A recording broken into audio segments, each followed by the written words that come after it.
Salam guys, Anda bersama Jeki Sembiri.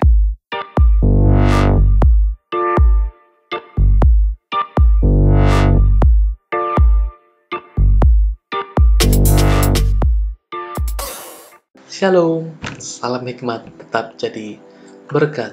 Teman-teman sekalian, bermula dari seorang teman yang chat saya tidak tahu apa makna dari chatnya dia itu, tapi tentu saja ya untuk memojokkan kekristenan atau ya saya tidak tahu apa agendanya lah. Dan teman ini mengajukan beberapa pertanyaan kepada saya. Pertanyaan itu menurut saya adalah pertanyaan yang aneh, sekaligus lucu, sekaligus ya aneh lah gitu.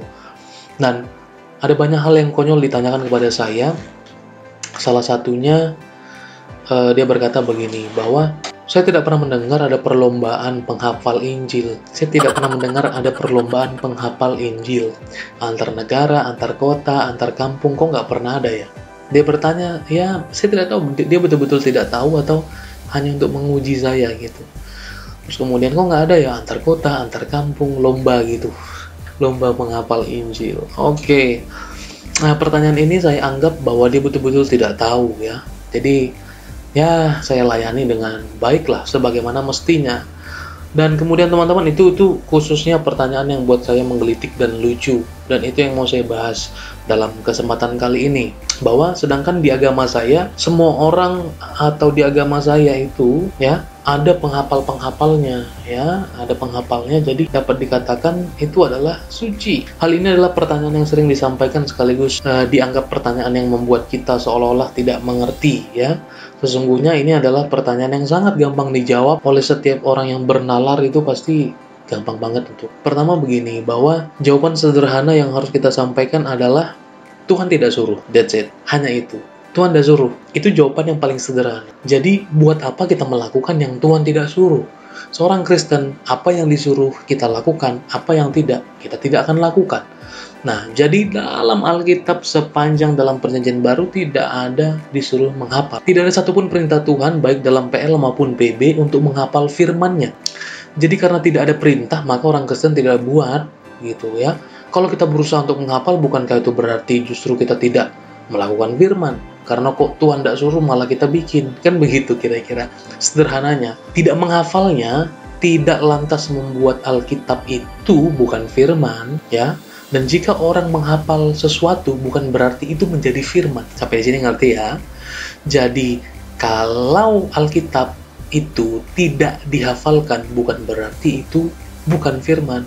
Tetapi kalau ada sesuatu yang kita hafal bukan berarti itu adalah firman. Teman-teman, jadi apakah tidak ada kata hafal atau tidak ada keharusan untuk menghafal di dalam Alkitab? Tentu saja ada. Tetapi teman-teman, hal itu justru dalam bentuk sebuah teguran, ya, dalam bentuk sebuah teguran. Dalam Yesaya 29 ayat 13 ada di sana kata hafal, dan itu satu-satunya. Tetapi itu dalam bentuk sebuah teguran. Tuhan katakan bahwa ya yang kamu lakukan itu hanya sebuah hafalan manusia. Jadi itu tidak terlalu penting dan tidak menandakan itu adalah sebuah firman yang dapat mengubah hati seseorang, karena itu hanya sebuah hafalan. Nah, teman-teman, yang perlu kita tahu dalam konteks kekristenan bahwa kita tidak percaya ada buku yang gedebuk dari langit. Tetapi semua ada proses yang begitu luar biasa yang kita yakini proses itu 100% dipimpin oleh Roh Kudus. Jadi menurut kami, firman itu adalah Mazmur 33 ayat 6 misalnya. Firman itu adalah perkataan, hikmat, dan kuasa Allah. Dengan perkataan Allah itulah segala sesuatu ada dan dijadikan. Mazmur 33 ayat 6. Kemudian Matius 4 ayat 4. Firman itu hanya dikeluarkan dari Allah itu sendiri, tidak dari yang lain. Jadi firman itu hanya bisa dikeluarkan, tidak akan ada tanpa firman-Nya. Jadi Allah selalu bersama-sama dengan firman-Nya, maka pasti ia satu dengan firman-Nya. Yohanes 1 ayat 1 berkata, pada mulanya adalah firman, firman itu bersama-sama dengan Allah, dan firman itu adalah Allah itu sendiri. Jadi Allah itu pasti berfirman, dan firman itu pasti bersama-sama dengan Allah. Dia tidak akan mungkin bisa dipisahkan. Kemudian teman-teman, bahwa respon orang percaya terhadap firman itu kenapa tidak dihafal? Karena Alkitab sendiri tidak suruh. Mengapa demikian? Mazmur 1 ayat yang kedua misalnya, tetapi yang kesukaannya ialah merenungkan Taurat Tuhan. Tidak ada kata hafal di sana. Kemudian Ulangan 4 ayat 40, berpeganglah. Amsal 7 ayat 1, Amsal 7 ayat 2, semua berkata berpeganglah kepada firman itu, bukan hafallah dia. Kejadian 6 ayat 22 berkata, lalu Nuh melakukan firman sesuai dengan apa yang Tuhan mau.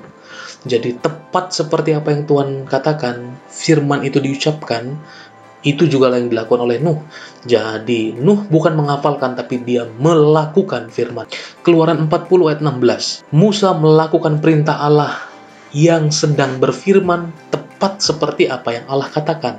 Jadi bagi orang percaya, perjanjian lama mengajarkan kepada kita bahwa merenungkan Taurat, berpegang kepadanya, melakukan firman-Nya, itu lebih penting jauh daripada sebuah hafalan. Maka teman-teman, kasihlah nama Tuhan Yesus Kristus.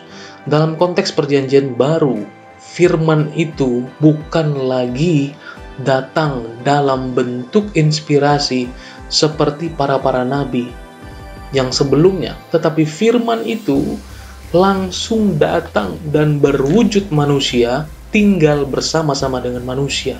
Di dalam firman itu nampak cahaya Allah, nampak perbuatan-perbuatan Allah melalui mujizatnya, yaitu Yesus Kristus, Tuhan yang menjadi manusia. Kontradiksi ini dapat dilihat oleh orang-orang yang belum percaya.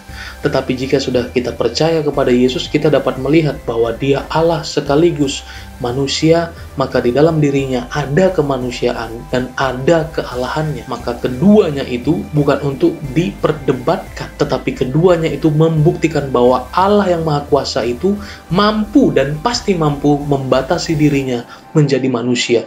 Tetapi Yesus datang sebagai firman itu, Dia datang sebagai manusia itu bukan untuk tujuan apa-apa yang receh-receh. Yesus datang bukan tanpa tujuan, tapi Dia datang dengan tujuan menjadi korban keselamatan bagi orang-orang berdosa yang percaya kepadanya pasti diselamatkan. Maka teman-teman, dalam perjanjian baru, sikap kita terhadap firman ini adalah Matius 7 ayat 24 dan 72. Di sana membahas mengenai mendengar dan harus menjadi pelaku. Yohanes 15 ayat 4, tinggallah di dalam aku. Tuhan Yesus suruh kita semua yang percaya untuk tinggal di dalam firman, perkataan itu, dan kebenaran itu, kita harus tinggal di dalamnya.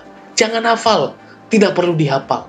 Dan kalau kita hafal, bukan berarti kita bisa menguasai firman Allah. Maka teman-teman, Yohanes 15 ayat 10, jika kamu menuruti perintahku. Ayatnya berkata demikian, jika kamu menuruti perintahku. Sekali lagi tidak ada kata hafal di sana. Jadi teman-teman, mengapa orang Kristen tidak hafal? Bukan berarti Alkitab itu bukan firman Allah, karena memang tidak disuruh. Buat apa? Yang Tuhan suruh lebih daripada itu. Maka tulisan para rasul, khususnya juga Paulus yang menuliskan melalui inspirasi Roh Kudus, berkata bahwa kita ini suratan Allah yang terbuka yang harus dapat dilihat oleh banyak orang. Jadi kita tidak menghafal, kita yang harus menjadi suratan.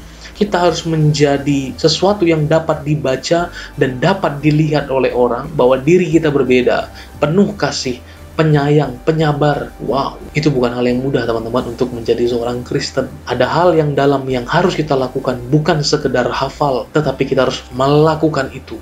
Dan perjuangan itulah yang harus kita lakukan seumur hidup kita, menjadi pelaku-pelaku firman. Alkitab yang adalah firman Allah sebagai penuntun iman kepada Yesus Kristus harus dihafalkan. Tanpa melakukannya adalah sebuah kesia-siaan. Jadi Alkitab yang adalah sebuah rangkuman dari semua tulisan para raja, nabi, rasul, imam, dan juga sampai kepada murid-murid Yesus. Itu semua tidak ada satupun yang dianjurkan untuk menghafalnya. Tapi semua menganjurkan melakukan, tinggal di dalamnya, menjadi pelaku, melakukan sesuai dengan apa yang Tuhan mau. Jadi apakah salah jika orang Kristen pun menghafal Alkitabnya?